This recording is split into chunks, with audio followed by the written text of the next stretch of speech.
Assalamualaikum warahmatullahi wabarakatuh. Perkenalkan, kami dari kelompok 3 akan mempresentasikan merger dan akuisisi perusahaan. Anggota kelompok 3 yaitu Rian Firman Aldiansyah dengan NIM 026, Rangga Wahyuwardana dengan NIM 038, Mariana Helen dengan NIM 042, Niko Hani Anjaya dengan NIM 090, dan Eka Agustina dengan NIM 118. Untuk yang pertama yaitu definisi. Definisi merger menurut Sartono 2004, merger mencakup penggabungan dua atau lebih perusahaan yang menghasilkan pembentukan entitas baru.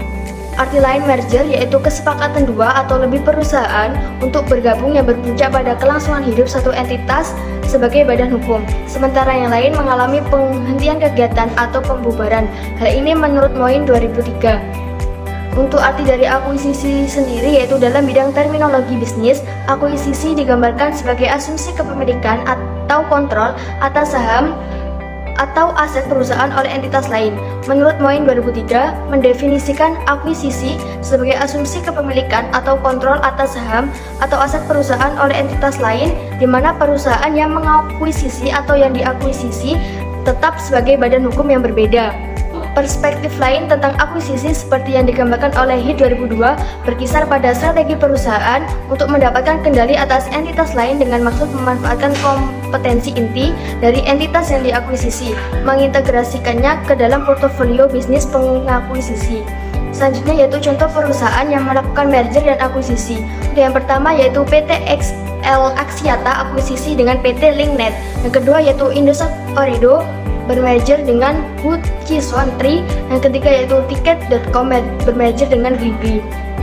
Untuk yang selanjutnya yaitu perbandingan merger dan akuisisi dapat dilihat dari definisi, yaitu merger adalah suatu kondisi di mana dua perusahaan berbeda memutuskan untuk melakukan merger sehingga membentuk suatu perusahaan baru. Sedangkan akuisisi adalah ketika suatu perusahaan mengambil alih perusahaan lain. Yang kedua yaitu dari segi operasi, pada merger yaitu kemampuan operasi perusahaan baru biasanya sama dengan perusahaan lama. Sedangkan pada akuisisi didasarkan pada arahan perusahaan yang mengakuisisi. Untuk perbandingan yang ketiga yaitu cara perubahan kepemilikan dan kendali terjadi dalam merger, yaitu ketika dua perusahaan sepakat untuk bergabung membentuk organisasi baru. Tidak ada perusahaan yang secara eksplisit mengakuisisi perusahaan lainnya. Sedangkan dalam akuisisi yaitu ketika suatu perusahaan mengakuisisi sebagian besar saham atau aset perusahaan lain. Perusahaan yang mengakuisisi mengandalkan perusahaan yang diakuisisi. Yang keempat yaitu perbedaan dari segi tujuan. Untuk merger yaitu untuk mengurangi biaya operasional atau menambah jumlah pasar atau konsumen yang dilayaninya. Sedangkan akuisisi yaitu bertujuan untuk mempertahankan kelangsungan perusahaan tersebut. Perbandingan yang kelima yaitu dari segi wewenang. Pada merger yaitu semua perusahaan yang terdaftar di dalamnya dianggap setara dan tidak ada perusahaan yang berstatus atasan atau bawahan. Sedangkan akuisisi yaitu dianggap lebih kuat dan memiliki kuasa pada perusahaan yang diakuisisi. Untuk perbandingan yang keenam yaitu dari segi manajemen. Pada merger, manajemen perusahaan gabungan biasanya berubah seiring transisi status perusahaan ke organisasi baru. Sedangkan akuisisi yaitu tidak boleh berubah karena perusahaan tetap eksis dan tidak mengalami perubahan sedikitpun. Perbandingan yang ketujuh yaitu dari segi legalitas. Pada merger memiliki proses yang lebih kompleks dan sulit daripada akuisisi. Sedangkan pada akuisisi sendiri prosesnya cenderung lebih cepat dibandingkan dengan proses merger. Untuk perbandingan yang terakhir yaitu sifat keputusan tindakan, di mana pada merger yaitu umumnya bersifat sukarela, sedangkan pada akuisisi seringkali merupakan langkah yang terpaksa untuk menyelamatkan perusahaan. Untuk selanjutnya yaitu motif dari merger dan akuisisi. Untuk motif yang pertama yaitu motif ekonomis. Nah, motif ekonomis ini perusahaan melakukan merger dan akuisisi ini dengan tujuan untuk meningkatkan nilai suatu perusahaan dan kesejahteraan para pemegang saham. Motif yang kedua yaitu motif strategis. Nah, motif strategis ini dilakukan untuk mencapai posisi yang strategis yang memberikan keunggulan kompetitif dalam industri perusahaan. Motif yang ketiga yaitu motif politis. Nah, motif politis ini pemerintah dapat mendorong atau memaksa perusahaan baik BUMN maupun swasta untuk melakukan merger atau akuisisi demi kepentingan masyarakat atau ekonomi secara makro. Motif yang keempat yaitu motif perpajakan. Nah, motif perpajakan ini dilakukan jika perusahaan itu memiliki kelebihan kas dan tidak ada kesempatan investasi internal yang layak secara ekonomis. Maka akuisisi ini bisa dilakukan untuk menjadi cara dari menghindari pajak. Motif yang kelima yaitu motif sinergi. Nah, merger dan akuisisi ini dapat menghasilkan sinergi, yaitu peningkatan persaingan dan arus kas yang tidak dapat dicapai jika dilakukan secara terpisah oleh kedua perusahaan yang bergabung. Motif yang keenam yaitu motif diversifikasi. Motif diversifikasi ini digunakan sebagai strategi untuk melakukan diversifikasi bisnis dengan tujuan untuk mendukung aktivitas bisnis dan operasi perusahaan untuk mengamankan posisi persaingan. Motif yang ketujuh yaitu motif non-ekonomi. Nah, motif non-ekonomi ini berasal dari kepentingan personal baik dari manajemen maupun pemilik perusahaan. Untuk selanjutnya yaitu faktor-faktor yang mempengaruhi merger dan akuisisi. Untuk yang pertama yaitu ada faktor eksternal. Nah, faktor eksternal ini meliputi pembiayaan merger dan akuisisi yang terkait dengan modal yang digunakan oleh perusahaan dalam strategi tersebut. Nah, seperti penggunaan kas atau penerbitan saham baru. Untuk yang kedua yaitu faktor internal. Nah, faktor internal ini terkait dengan kemampuan manajer dalam mengambil dan melaksanakan keputusan merger dan akuisisi. Faktor internal ini mencakup keterampilan manajemen, pengetahuan industri, dan kemampuan operasional yang diperlukan untuk berhasil dalam implementasi merger dan akuisisi.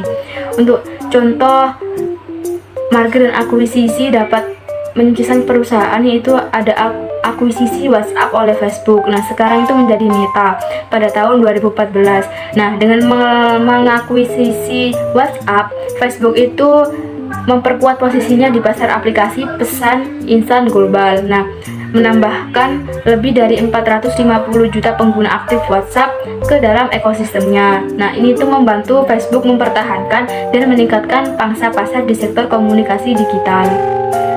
Baik, lanjut dari saya untuk selanjutnya itu mengenai dampak merger dan akuisisi. Nah, untuk pembahasan yang pertama itu mengenai evaluasi dampak merger dan akuisisi terhadap perusahaan, karyawan, dan industri. Nah, merger dan akuisisi itu atau disebut dengan M&A itu dilakukan apabila sebuah perusahaan itu ingin mencapai beberapa tujuan seperti yang pertama itu meningkatkan skala ekonomi, memperluas pangsa pasar, dan mendapatkan akses ke teknologi yang lebih baru. Nah, M&A ini itu memiliki beberapa potensi apabila sebuah perusahaan itu menerapkan M&A ini. Potensi itu bisa memberikan manfaat bagi perusahaan, karyawan, dan industri. Nah, penting bagi sebuah perusahaan itu untuk mempertimbangkan dengan cermat semua potensi yang ada apabila menggunakan M&A ini. M&A ini itu salah satu bagian alat yang berharga untuk mencapai tujuan bisnis. Namun, apabila menerapkan M&A ini di dalam suatu perusahaan, itu harus bisa mengelola risiko dengan cermat agar M&A ini itu bisa memberikan manfaat yang maksimal dan meminimalisir risiko yang ada. Selanjutnya mengenai manfaat merger dan akuisisi terhadap perusahaan. Nah, manfaat apabila sebuah perusahaan itu menerapkan merger dan akuisisi ini itu banyak sekali manfaatnya. Yang pertama itu memperoleh kemudahan dana atau pembiayaan karena kreditor itu lebih percaya dengan perusahaan yang telah berdiri secara mapan. Terus yang kedua itu mendapatkan cash flow dengan cepat karena produk dan pasarnya itu sudah jelas. Terus yang ketiga itu mendapatkan pelanggan yang telah mapan tanpa harus merintis dari awal, dikarenakan kedua perusahaan itu kan bergabungan ya, jadi bisa meningkatkan dari kualitas pelanggan dan dari kualitas internal perusahaan. Terus yang keempat itu memperoleh karyawan yang lebih berpengalaman. Terus yang kelima itu mengurangi risiko kegagalan bisnis. Yang keenam itu menghemat waktu untuk memasuki bisnis yang baru. Terus yang terakhir itu memperoleh sistem operasional dan administratif yang lebih mapan. Selanjutnya terkait risiko merger dan akuisisi terhadap perusahaan. Nah, apabila M&A ini tidak diterapkan secara maksimal, maka akan menimbulkan risiko yang ada, di mana risiko merger dan akuisisi itu apabila tidak diterapkan dengan baik akan menimbulkan dua risiko, di mana yang pertama itu terkait kegagalan integrasi. Nah, dengan menggabungkan dua budaya perusahaan kan memiliki perbedaan yang cukup signifikan, dan hal tersebut itu apabila disatukan itu cukup sulit dan perlu memakan waktu yang cukup lama. Hal tersebut itu akan menyebabkan beberapa konflik, moral yang rendah, dan turnover karyawan yang cukup tinggi. Nah, perusahaan yang merger atau diakuisisi itu mungkin memiliki sistem dan proses yang berbeda untuk hal-hal seperti akuntansi, manufaktur, dan penjualan. Risiko yang kedua itu ada penurunan nilai saham. Jika perusahaan yang diakuisisi itu menetapkan harga yang cukup tinggi, nilai saham perusahaan yang mengakuisisi itu akan mengalami penurunan, sehingga pasar mungkin bereaksi negatif terhadap M&A. Nah, selanjutnya terkait contoh dampak positif dan negatif M&A pada sebuah perusahaan. Nah, untuk dampak negatifnya itu adalah antara WeWork dan SPAC. Nah, itu adalah organisasi yang berada di luar negeri. Nah, untuk gambaran umumnya ya terkait WeWork dan SPAC ini, WeWork itu mengalami penurunan yang cukup drastis dari target EPO. Nah, EPO ini adalah bentuk kerjasama dari WeWork dan SPAC. Nah, targetnya itu mengalami penurunan sebesar 47 miliar di tahun 2019. Nah, penurunan nilai perusahaan tersebut itu disebabkan oleh berbagai faktor, termasuk pembatalan EPO dan pandemi COVID-19. Namun, WeWork itu mengatasi atau mengevaluasi terkait penyebab atau kegagalan dari tahun tersebut, sehingga mengalami kenaikan pada tahun 2021 itu mencapai 9,3 miliar. Dampak positifnya itu dari T-iPhone dan Telkom. Nah, akuisisi T-iPhone oleh Telkom itu membawa beberapa manfaat positif bagi kedua perusahaan tersebut. Untuk dampak positifnya itu menghasilkan penguatan bisnis retail Telkomsel dengan menambah jumlah gerai dan meningkatkan jangkauan distribusinya, sehingga akan meningkatkan efisiensi dan akses teknologi yang baru. Mungkin bisa dilanjut dengan anggota yang lain. Selanjutnya saya akan menjelaskan mengenai studi kasus merger dan akuisisi yang sukses antara PT Indosat dan Tri Indonesia.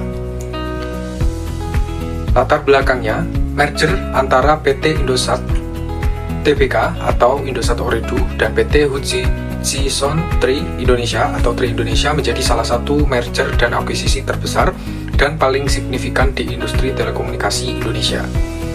Proses ini dimulai pada akhir 2021 dan selesai pada awal 2022, menciptakan perusahaan telekomunikasi baru yang diberi nama Indosat Ooredoo Hutchison. Sebelum merger, Indosat Ooredoo adalah salah satu penyedia layanan telekomunikasi terbesar di Indonesia dengan jaringan yang luas dan basis pelanggan yang signifikan. Sementara itu, Tri Indonesia dikenal sebagai penyedia layanan telekomunikasi dengan pertumbuhan pelanggan yang cepat, terutama di segmen pengguna data muda. Kedua perusahaan menghadapi tantangan kompetisi yang ketat di pasar telekomunikasi Indonesia yang semakin padat dengan pemain besar lainnya seperti Telkomsel dan XL Axiata. Tujuan dan akuisisi ini dilakukan untuk memperkuat posisi Indosat di pasar telekomunikasi Indonesia dan meningkatkan skala operasional. Merger ini menjadi salah satu merger terbesar di industri telekomunikasi Indonesia dengan nilai transaksi mencapai 3,4 miliar US dollar. Next, pada faktor penyebab keberhasilan antara merger dan akuisisi PT Indosat dan Tri Indonesia, yang pertama adalah sinergi strategis.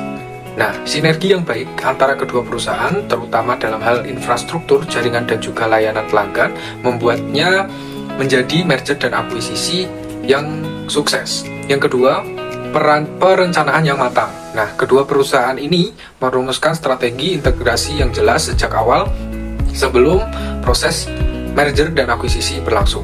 Selanjutnya, yang ketiga, dapat menyatukan budaya kedua perusahaan.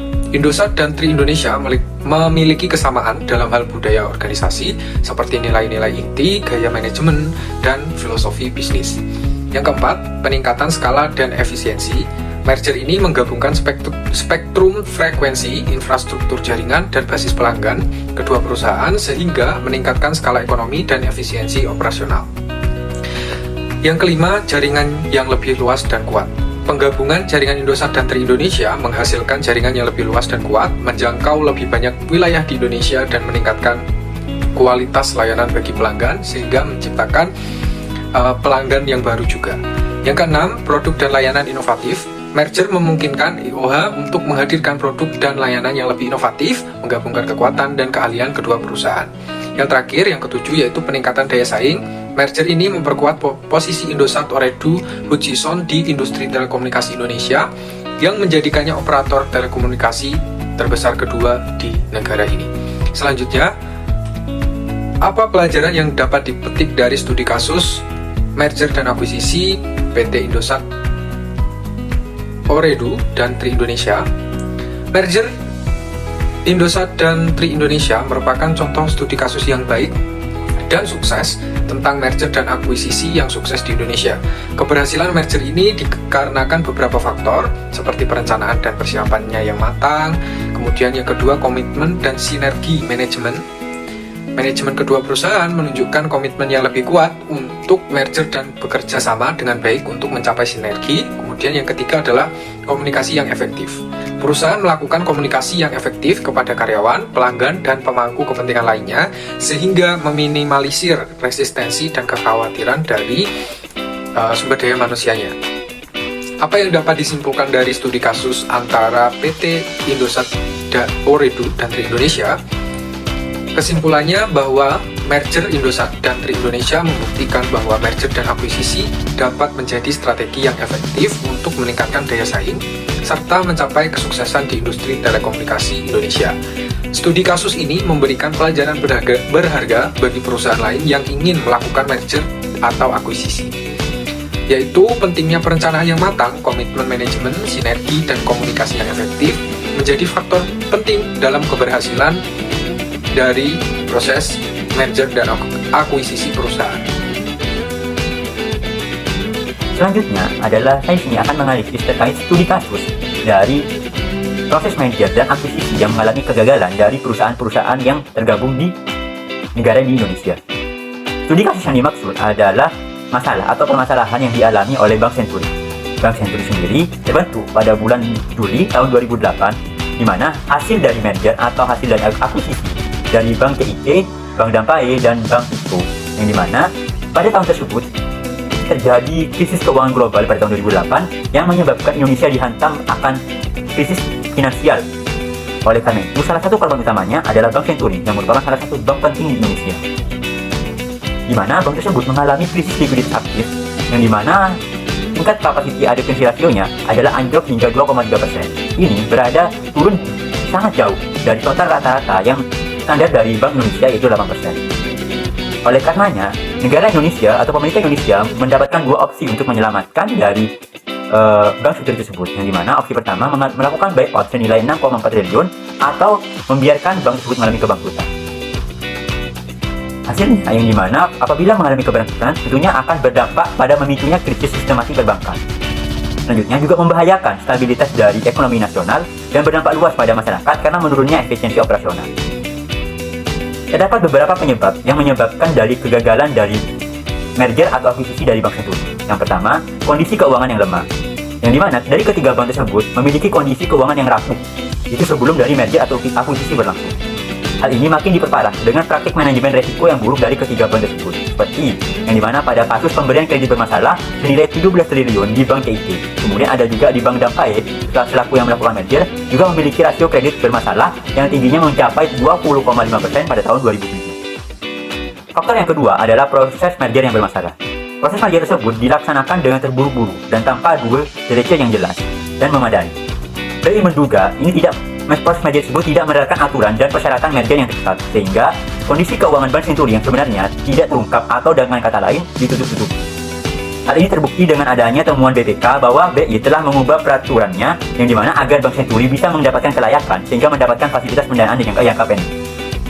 Selain itu juga, faktor penyebab yang ketiga adalah keputusan buyout kontroversial. Pemerintah kemudian mencoba menyelamatkan Bank Senturi melalui buyout yang menimbulkan kecurigaan publik, yang dimana banyak pihak mempertanyakan transparansi dan akuntabilitas dari proses buyout tersebut. Oleh karenanya, pihak publik juga menyangkal akan adanya potensi korupsi dan nepotisme terkait hasil dari tindakan yang pemerintah tersebut. Faktor penyebab yang ketiga, yang terakhir adalah kurangnya komunikasi dan edukasi, di mana publik merasa pemerintah kurang proaktif dalam mengkomunikasikan situasi dari Bank Senturi, yang dimana alasan buyout kepada publik ini menyebabkan kebingungan dan keresahan di masyarakat. Kurangnya edukasi publik tersebut tentang sistem keuangan dan peran NPS dapat menjaminkan sistem sehingga memperburuk situasi yang ada. Kesimpulan dan pelajaran yang dapat dipetik dari studi kasus tersebut adalah kegagalan dari akuisisi dan merger Bank Senturi menjadi pelajaran berharga bagi Indonesia itu sendiri, khususnya dalam pengelolaan sektor keuangan. Kasus ini menunjukkan pentingnya penerapan tata kelola bank yang baik, pengawasan regulasi yang ketat, transparansi dalam kebijakan publik, dan komunikasi yang efektif dengan masyarakat. Dengan memahami dan mengatasi faktor-faktor yang menyebabkan kegagalan dalam kasus ini, diharapkan perusahaan lain dapat belajar untuk merencanakan dan mengeksekusi merger dan akuisisi dengan lebih baik lagi di masa depan. Khususnya dalam hal ini adalah perusahaan bank perbankan. Ada beberapa pelajaran yang bisa kita petik atau pembelajaran berharga yang bisa direkomendasikan agar nantinya dapat menjadi pembelajaran. Yang pertama, pentingnya tata kelola yang baik, tata kelola bank yang baik, di mana bank harus melakukan tata kelola yang baik dengan menerapkan manajemen risiko yang efektif, kepatuhan terhadap regulasi, dan budaya anti korupsi. Bank Senturi di sini sudah menjadi contoh, yang dimana melalui tim BPK menunjukkan adanya pelanggaran regulasi dan praktik akuntansi yang tidak wajar. Yang kedua adalah pengawasan regulasi harus lebih diperketat, di mana otoritas pengawas seperti Bank Indonesia harus memperkuat pengawasannya terhadap bank dan menindak tegas pelanggaran regulasi. BI juga harus lebih teliti dalam proses merger Bank Senturi dan tidak mentolerir pelanggaran aturan, khususnya dalam merger ataupun akuisisi di perbankan yang lain. Yang ketiga adalah transparansi dan akuntabilitas kebijakan publik. Pemerintah di sini harus lebih transparan dan akuntabel dalam pengambilan kebijakan, terutama yang berkaitan dengan sektor keuangan yang sensitif. Proses dari bailout dari Bank Senturi sendiri diwarnai dengan kurangnya transparansi dan akuntabilitas. Oleh karena itu, ini juga dapat memicu adanya kecurigaan publik. Oleh karena itu, akuntabilitas dan transparansi sangat diperlukan untuk meminimalisir terjadinya buruknya situasi publik tersebut. Pembelajaran yang keempat adalah komunikasi dan edukasi publik yang efektif.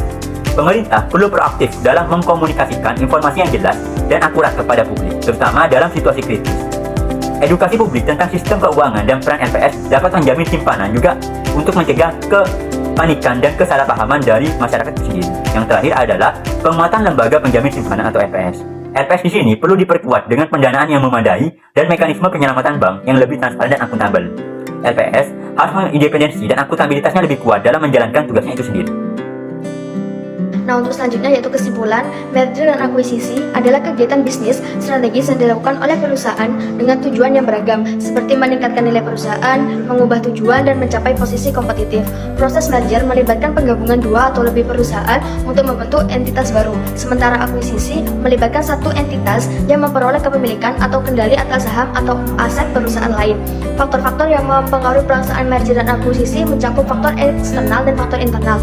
Dalam merger dan akuisisi berpotensi menghasilkan keuntungan bagi perusahaan, karyawan, dan industri. Namun mereka juga perlu memerlukan risiko yang untuk evaluasi menyeluruh. Kegagalan pada kasus merger pada studi kasus Bank Senturi yaitu karena kondisi keuangan lemah, proses merger lemah, keputusan bailout kontroversial, kurangnya komunikasi dan edukasi. Sementara pada kasus merger dan akuisisi Indosat dan Tri Indonesia berhasil karena adanya sinergi yang tinggi, perencanaan yang matang, dapat menyatukan budaya kedua perusahaan, peningkatan skala efisiensi, jaringan yang luas dan kuat, produk dan layanan inovatif, dan peningkatan daya saing.